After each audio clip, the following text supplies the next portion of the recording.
घर में हम सभी चाहते हैं कि हमारी संतान के रूप में एक महान भक्त प्रकट हो, उसके लिए हमें क्या करना पड़ेगा? आराधना खुद करनी पड़ेगी।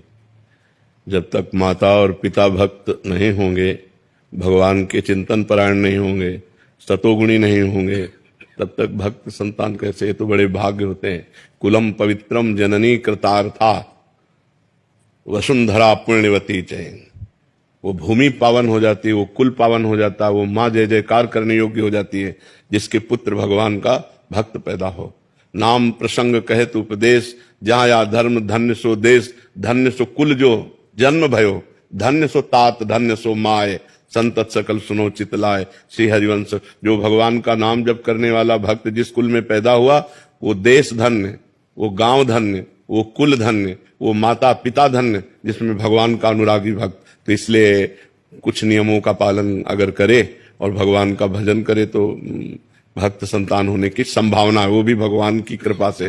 पहली बात तो जिस दिन से गर्भ आ जाए उस दिन से माँ और पिता दोनों ब्रह्मचर्य रहें, पति पत्नी दोनों ब्रह्मचर्य रहें और सात्विक भोजन पावें, तीर्थों का अवगाहन करें, शास्त्र का स्वाध्याय करें, नाम जप करें और भगवान से प्रार्थना करें तो जरूर भगवान का भक्त गर्भ से प्रकट हो सकता है। दूसरा कोई उपाय नहीं। संसार का त्याग करके रात दिन भगवान में चित्त जोड़ना ये बहुत बड़ी बात है, ये बहुत बड़ी बात है।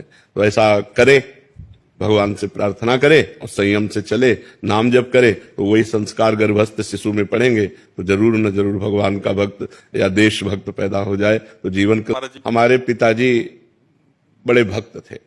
इस शरीर के जो पिता कभी जूता पहन के हल नहीं जोता, नंगे पैर हल जोता।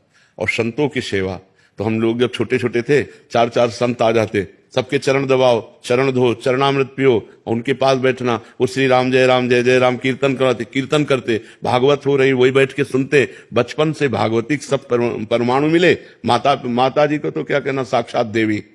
बस वो ऊपर एकांत, दुखंडा मकान था तो ऊपर एकांत में बैठे राधा कृष्ण की छवि रखे, वो तो बस जप में ही अधिक लगी रहती थी। तो उसका प्रभाव देखो कि हमारे पिताजी भक्त, माताजी भक्त, तो हम भक्त, हमारा परिवार का सब पूरा सदस्य भक्त, बहनें भाई सब भक्त हैं।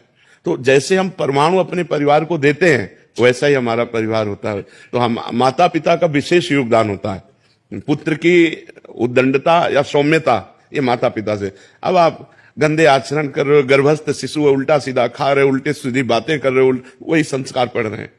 आप जब बच्चे थोड़ा सयाने हुए, आप बीड़ी मंगा रहे हो, आप शराब पी रहे हो उनके सामने, वही संस्कार पढ़ रहे हैं, उनके वही संस्कार बनते हैं। जब संस्कार दिए जाते हैं तो देखो सब। हमें लगता है कि अगर हम पुत्र को उन्नतशील बनाना चाहें तो गर्भ से हमें सावधानी रखनी पड़ेगी।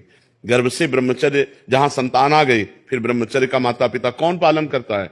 कोई बिरला संयमी ऐसा हो सकता है कि साल डेढ़ साल हमको ब्रह्मचर्य से रहना, बहुत कठिन बातें हैं। तभी संतानें देखो सब कामुक प्रवृत्ति की और मन में मलिनता लिए हुए अपने माता पिता का भी अपमान करने वाली, समाज में द्रोह पैदा करने वाली